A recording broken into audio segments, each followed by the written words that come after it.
Questions and answers. Question 1. Is it right to say that pranayama is unnecessary in the practice of Raja Yoga? Answer. No. Pranayama forms one of the 8 limbs of Raja Yogananda.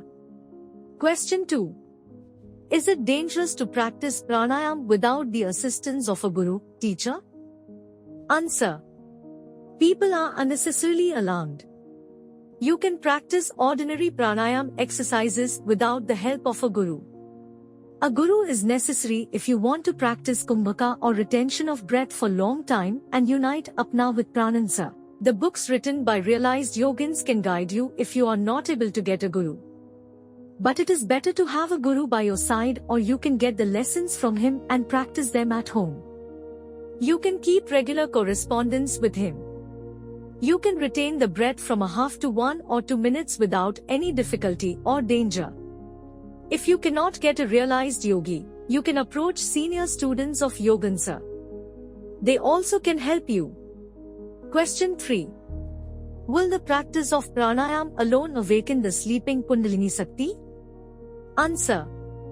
Yes. Asanas, bandhas, mudras, japa, meditation, strong and pure irresistible analytical will, the grace of Guru, devotion, all these also will awaken the Kundalini Shakti. Question 4. What are the effects of the practice of Khetri Mudra? Answer. It will help the student to stop the breath. He can have nice concentration and meditation. He will be free from hunger and thirst. He can change the breath from one nostril to another quite easily. He can have Keval Kumbhaka also very easily. Question 5. What are the symptoms when the prana and apna are united and when the prana passes in Sushumna? Answer. When prana and apna are united, the united pranapna will pass through the Sushumna and the practitioner will become dead to the world, i.e., he will lose the consciousness of his body, environments and the world but will have perfect awareness. He will feel divine thrill, divine ecstasy and the experiences of the lower stages of samadhi. When the prana proceeds higher in Sushumna, different kinds of experiences at different chakras are felt by the practitioner, which cannot be described but should be experienced. When the prana reaches Sahasrara, the yogi attains samadhi. Question 6. Should one in the practice of pranayama during Mahabandha also maintain the proportion 1:4:2? Answer. Yes. In Mahabandha the proportion for inhalation, retention and expiration is 1:4:2. Question 7. If one practices Bandhatraya pranayama and practices Puraka 10 matras, Kumbhaka 40 matras and Rechka 20 matras, how long must be the pure Kumbhaka and how long the expiratory pause with Uddiyana? Answer. In Bandhatraya, beginners need not have any expiratory pause. Advanced students can have it for 5 or 6 seconds. In Bandhatraya, the main Kundalini, 1:4:2, is quite sufficient for the union of prana and apanansa. Question 8. What is the difference between Tadna Kriya and Mahaveda? Answer. In Tadna Kriya one can breathe in any way. But Mahaveda pranayam should be practiced as described in Bandhatrinsa. Question 9. Is pranayam necessary for getting darshan of the Lord? Answer. No. Question 10. When the prana is taken up to the 10th door, Brahmarandhra, on the crown of the head, will the practitioner feel a pinprick? Answer. No. Question 1. What is Urdhvreta pranayama? Answer. While doing Sukhapurvaka or Lomaviloma pranayam, one would feel that the virya is flowing up towards the Sahasrara at the crown of the head in the form of ojas. This is Urdhvreta pranayam. Question 2.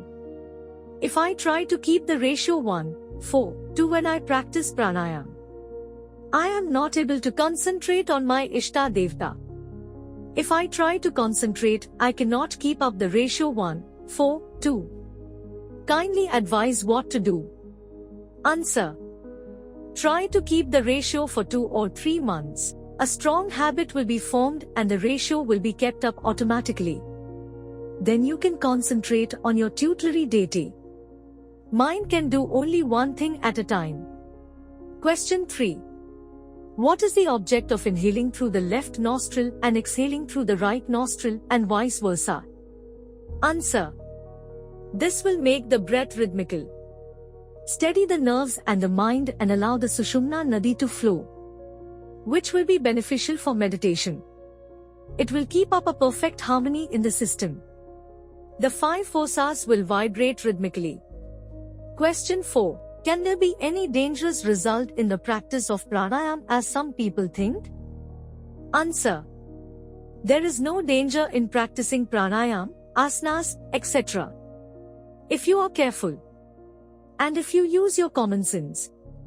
People are unnecessarily alarmed. There is danger in everything, if you are careless. Question 5. I am regular in my sadhanansa. The jerks still continue though they are not so frequent as before. Kindly advise me on the matter. Answer. Through the practice of pranayama and meditation, the cells and tissues are vivified. They are charged with new pranansa. New pranic currents are generated. These give rise to jerks in the beginning. They will disappear soon. Question 16. Will you be kind enough to elucidate apna vayu? We inhale air, thereby oxygen is absorbed by blood cells as well as plasma. But from that oxygen, how apna is formed? In what part it resides? What is the nature? How and where prana and apna unite? Kindly explain scientifically mentioning parts affected thereby. Answer. Apna is not formed from oxygen. Apna is energy. Apna resides in the low part of the abdomen, in the Muladhara, in the descending colon, rectum and anus. Its nature is downward motion. Its function is ejection of urine, gas and excreta. Prana and apna are united by Keval Kumbhaka, Muladhara, Jalandhara Bandha and Udyana Bandha. They are united in the navel or Manipurka Chakra. Question 17. How is Nadishuddhi done? Answer. The cleansing of the Nadi, Nadishuddhi, is either Samanu or Nirmanu, that is, with or without the use of bija. According to the first form, the yogi in Padmasana or Siddhasana offers his prayers to his guru and meditates on him. Meditation on yam he does japa of the bija 16 times through IDA, Kumbhaka with japa of the bija 64 times, and then exhalation through the solar nadi and japa of bija 32 times. Fire is raised from Manipura and united with Prithvi. Then following inhalation by the solar nadi with the Vani Bijaram, Ro, 16 times, Kumbhaka with 64 times, japa of the bija, followed by exhalation through the lunar nadi and japa of the bija 32 times. He then meditates on the lunar brilliance, gazing at the tip of the nose, and inhales by IDA with japa of bija thum, yo, 16 times. Kumbhaka is done with the bija vam, vi, o, 64 times. He thinks himself as flooded by nectar, and considers that the nadis have been washed. He exhales by Pingla with 32 times, japa of the bija lam, L, O, and considers himself strengthened thereby. If you are careless in getting down through the steps of a staircase, you will fall down and break your bones. If you are careless when you walk in the busy parts of a city, you will be crushed by the motor car. If you are careless when you purchase a ticket at the railway station, you will lose your money purse. If you are careless in dispensing mixtures, you will kill the patients by giving a poison or a wrong medicine or administering a medicine in overdoses. Even so, when you practice pranayama and other yogic exercises, you will have to be careful about your diet. You should avoid overeating. You should take light, easily digestible and nutritious food.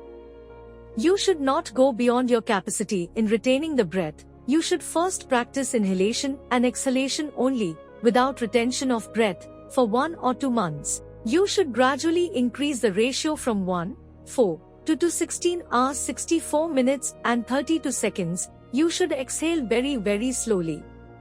If these rules are observed, there will be no danger at all in the practice of pranayama and other yogic exercises.